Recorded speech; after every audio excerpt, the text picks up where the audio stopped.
മക്കളെ എല്ലാവർക്കും നമസ്കാരം. ഞാനിന്ന് കണ്ടില്ലേ എന്താ ചെയ്യുന്നതെന്ന് മനസ്സിലായോ? ഇന്ന് ഞാൻ നാണ്ടി മൊന്തങ്ക കൊണ്ട്, ഞങ്ങളിവിടെ മൊന്തങ്ങ എന്നാണ് പറയുന്നത് കേട്ടോ, ഇതുകൊണ്ട് ഞാനൊരു വിഭവം തയ്യാറാക്കാൻ പോവുകയാണ്. അതായത് മെഴുക്ക് പുരട്ടി. സാധാരണ ആർക്കും ഇഷ്ടമല്ല ഈ മൊന്തങ്ങ കൊണ്ട് എന്ത് ചെയ്താലും ഇഷ്ടമില്ല. തോരൻ വെച്ചാലും അവിയൽ വെച്ചാലും ഈ കറിക്കകത്ത് എന്തിലിട്ടാലും ആർക്കും ഇഷ്ടമല്ല. എല്ലാവർക്കും ഇഷ്ടപ്പെടുന്ന രീതിയിൽ, കഴിക്കത്തക്ക രീതിയിൽ ഞാനിതൊന്ന് മെഴുക്ക് പുരട്ടാൻ പോവുകയാണ്. ഞാനിത് ഉപ്പും മഞ്ഞൾപ്പൊടി ഇട്ട് അരമണിക്കൂർ ഞാനിത് വെള്ളത്തിലിട്ടിരുന്നതായിരുന്നു കേട്ടോ. ഇനി ഞാനിതിൻ്റെ തൊലി കളഞ്ഞ് കട്ട് ചെയ്തെടുക്കത്തേ ഉള്ളൂ. ഞാൻ ഇനിയും കട്ട് ചെയ്തതിന് ശേഷം വെള്ളത്തിലിടത്തില്ല.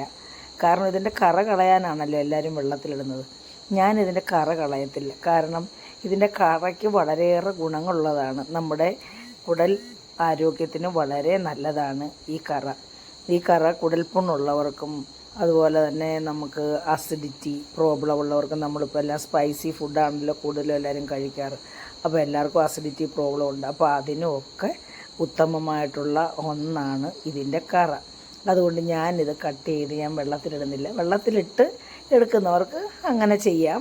അപ്പം ഞാനിത് അങ്ങനെ തന്നെ ഞാനിതിൻ്റെ ഇതിൻ്റെ കരിന്തൊലിയാണ്. ഇനി നമ്മളിത് കഴുകണ്ടെന്ന് ഞാൻ പറഞ്ഞല്ലോ. കരിന്തൊലി കളഞ്ഞിട്ട് നമ്മൾ കട്ട് ചെയ്തെടുത്താണ്. ഇത് പ്രത്യേക രീതിയിൽ മെഴുക്ക് പുരട്ടുന്നതാണ്, എല്ലാവർക്കും ഇഷ്ടപ്പെടും. അപ്പം ഇതിനകത്ത് ചേർക്കാനായിട്ട് ഒരു സവാളയും 2-3 പച്ചമുളകും കൂടെ ഞാൻ എടുത്തിട്ടുണ്ട്. അപ്പം നമുക്കിനിയും ഇത് കരിന്തൊലി കളഞ്ഞ് നമുക്കിനി ഇത് കട്ട് ചെയ്ത് എടുക്കുന്നത് എങ്ങനെയാണെന്ന് നോക്കാം. നമ്മളിതിൻ്റെ തൊലി താണ്ടേ ഇങ്ങനെ, ഈ കരിന്തൊലിയെ കളയത്തുള്ളൂ കേട്ടോ. ബാക്കിയുള്ള തൊലി നമ്മുടെ ശരീരത്തിൻ്റെ ആരോഗ്യത്തിനൊക്കെ വളരെ നല്ലതാണ്. ഈ കരിന്തൊലി ഇത് മാത്രമേ കളയത്തുള്ളൂ കേട്ടോ. ഇങ്ങനെ ഇത് പെട്ടെന്ന് വരുന്നുണ്ട് കേട്ടോ ഈ തൊലി. ഇതേ രീതിയിൽ നമ്മളിതിൻ്റെ കരിന്തൊലി മാത്രം ഇരിഞ്ഞ് കളയും.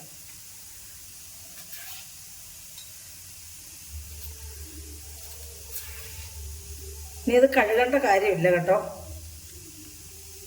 ഇതേ രീതിയിലേ ഞാൻ പറഞ്ഞില്ലേ മഞ്ഞൾപ്പൊടിയും ഉപ്പിട്ട് നന്നായിട്ട് കഴുകിയതാണ്. ഇനി ഇത്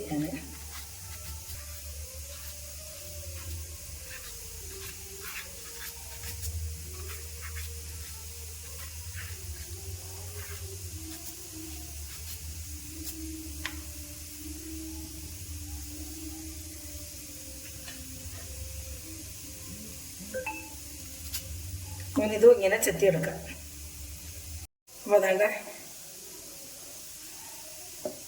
രീതിയിൽ എൻ്റെ കരിന്തൊലി എന്ന് പറയും ഇതിൻ്റെ പുറത്തെ ഈ തൊലിക്ക്. ഈ കരിന്തൊലിയെല്ലാം നമ്മൾ ചീകി ഇങ്ങനെ ഉരിഞ്ഞ് കളഞ്ഞിട്ടുണ്ട്. അപ്പം നമുക്കിനി നമ്മൾ ഇതേപോലെ ഇത്തരം പീസസായിട്ട് നമ്മൾ ഈ രീതിയിൽ കണ്ടിട്ടുണ്ട്. നമ്മൾ നെടുക ഇങ്ങനെ ഒന്ന്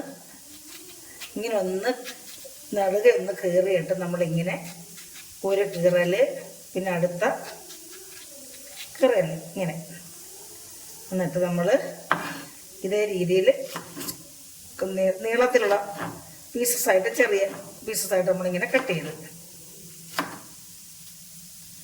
നമുക്ക് അതുകൂടെ 3 എണ്ണം അങ്ങനെ മക്കളെ ഏതാണ്ട് ഇത് കണ്ടോ. ഇതേ വലിപ്പത്തിൽ ഞാൻ ഈ കായ അരിഞ്ഞിട്ടുണ്ട്. സവാള ഏതാണ്ട് ഇതേ വലിപ്പത്തിൽ ഇങ്ങനെ കട്ട് ചെയ്തിട്ടുണ്ട്. 2 4 കട്ട് ചെയ്ത് വെച്ചിട്ടുണ്ട്. പിന്നെ ദാണ്ട് ഞാൻ വെളുത്തുള്ളി ഇതേ രീതിയിൽ ചതച്ചും വെച്ചിട്ടുണ്ട്. തൊലിയോടുകൂടിയാണ് ചതച്ചത്. പിന്നെ ഒരു പച്ചമുളകും കൂടെ എടുത്തിട്ട് അങ്ങനെ 3 പച്ചമുളകാണ് എടുത്തിരിക്കുന്നത്. അപ്പം നമുക്കിനി ഇത് മെഴുക്ക് പുരട്ടി തയ്യാറാക്കാം. എങ്ങനെയാണെന്ന് കാണാം. അപ്പോഴേ നമ്മുടെ ചട്ടി ഞാൻ ദാണ്ട് ഈ ചീൻചട്ടിയാണ് വെച്ചിരിക്കുന്നത്. ഇതിലേക്ക് നമുക്കിനിയും വെളിച്ചെണ്ണ ഒഴിച്ചു കൊടുക്കുക. അതായത് 2 ടേബിൾ സ്പൂൺ വെളിച്ചെണ്ണയാണ് ഒഴിച്ചു കൊടുക്കുന്നത് കേട്ടോ.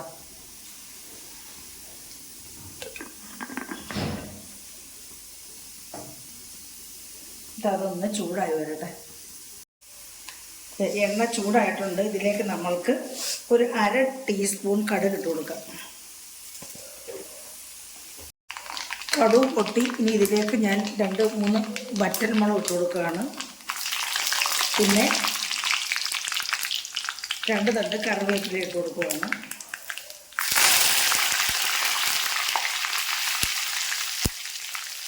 എന്നിട്ട് നമുക്കിതിലേക്ക് ഈ സവാള ഉള്ളി അങ്ങ് കൊടുക്കാം.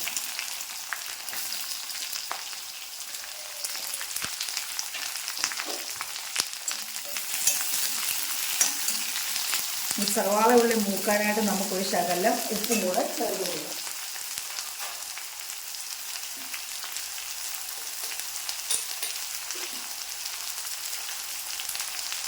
ഒരു അര സ്പൂൺ ഉപ്പാണ് ചേർത്ത്, അര ടീസ്പൂൺ ഉപ്പ്. അപ്പോൾ ഇതൊന്ന് വഴന്ന് മൂത്ത് വരണം. ഈ എണ്ണയ്ക്കകത്ത് കിടന്ന് ഇതൊന്ന് മൂത്ത് വേവട്ടെ. അപ്പം നമുക്കിതൊന്ന് അടച്ചു വെക്കാം. കുറച്ച് നേരം ഒന്ന് ഒരു മിനിറ്റ് ഒന്ന് അടച്ചു വെക്കാം. നമ്മുടെ സവാളയും ഒന്ന് വെന്ത് മൂത്തിട്ടുണ്ട്. നമുക്കിനി നല്ല ഈ കായ ഇട്ട് കൊടുക്കാം. കായ ഇട്ട് കൊടുത്തൊന്ന് കൂട്ടി യോജിപ്പിച്ചിട്ട് നമുക്ക് മഞ്ഞൾപ്പൊടി ഇട്ട് കൊടുക്കാം. അര ടീസ്പൂൺ ഇട്ട് കൊടുത്ത് നമുക്കിതൊന്ന് കൂട്ടിയിളക്കാം. ഇതിലേക്ക് ഞാൻ ഒരു ടീസ്പൂൺ മുളക് പൊടി ചേർക്കുന്നുണ്ട്.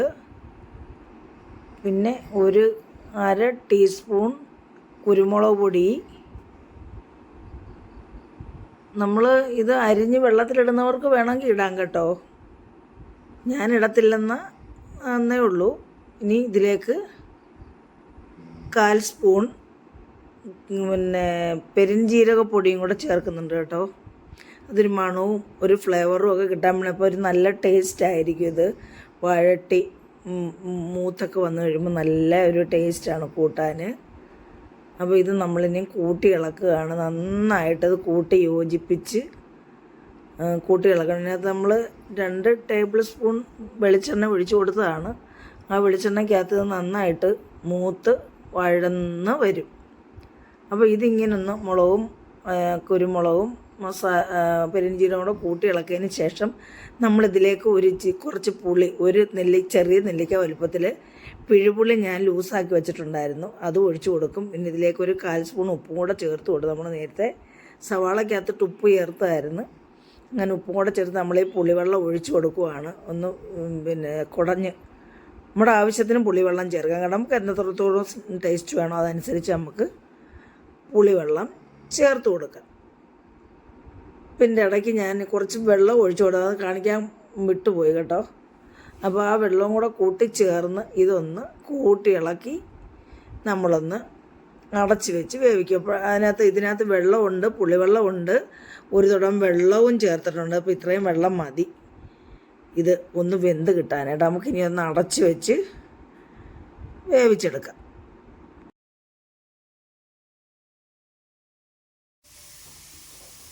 ഇടയ്ക്ക് നമുക്കൊന്ന് തുറന്ന് നോക്കാം. അടിക്ക് പിടിച്ചോ അറിയുന്നുണ്ട്. അടിക്കൊന്നും പിടിച്ചിട്ടില്ല. നമ്മളിനിയും ഇതൊന്നും കൂടെ അടച്ച് വെച്ച് നന്നായിട്ടൊന്ന് വേവിച്ചെടുക്കണം. അപ്പം മക്കളെ, നമ്മുടെ മെഴുക്ക് പുരട്ടി ഇവിടെ റെഡി ആയിട്ടുണ്ട് കേട്ടോ. എനിക്കിതാണ്ട് ഇറച്ചിക്കറിയുടെ അതേ ടേസ്റ്റാണ് ഫീൽ ചെയ്യുന്നത് കേട്ടോ. അപ്പോൾ എല്ലാവരും ഇങ്ങനെ ചെയ്ത് നോക്കണം. കഴിക്കാത്ത കുഞ്ഞുങ്ങളൊക്കെ കഴിക്കും കേട്ടോ. കഴിക്കാത്ത കുഞ്ഞുങ്ങളും വലിയവരും ഒക്കെ കഴിക്കും. ചോറ് കഴിക്കാനിത് ഏറ്റവും ബെസ്റ്റ്.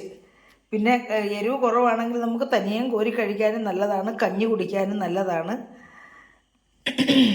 അപ്പം ഇത് എല്ലാവരും തയ്യാറാക്കി കുഞ്ഞുങ്ങൾക്കും മുതിർന്നവർക്കും ഒക്കെ കൊടുക്കണം. അപ്പം ആദ്യം എല്ലാവർക്കും ഞാൻ നന്ദി അറിയിക്കുകയാണ്, എൻ്റെ വീഡിയോ കാണുകയും എന്നെ സപ്പോർട്ട് ചെയ്യുകയൊക്കെ ചെയ്യുന്നതിന്. ഇനിയും നിങ്ങളുടെ സപ്പോർട്ട് എനിക്ക് ഉണ്ടാവണം. പിന്നെ എൻ്റെ ഈ വീഡിയോ ഇഷ്ടപ്പെട്ടിട്ടുണ്ടെങ്കിൽ എല്ലാവരും ഒന്ന് ലൈക്കും കമൻറ്റും സബ്സ്ക്രൈബും ചെയ്യണം. പിന്നെ തൊട്ടടുത്തുള്ള ബെല്ലൂടെ ഒന്ന് ടച്ച് ചെയ്തെങ്കിൽ മാത്രമേ ഞാനിടുന്ന വീഡിയോസൊക്കെ നിങ്ങൾക്ക് നോട്ടിഫിക്കേഷനായിട്ട് കിട്ടുകയുള്ളൂ. അപ്പോൾ അടുത്ത ഒരു വീഡിയോ ആയിട്ട് വരുന്നവരെയും എല്ലാവർക്കും എൻ്റെ നന്ദി, നമസ്കാരം.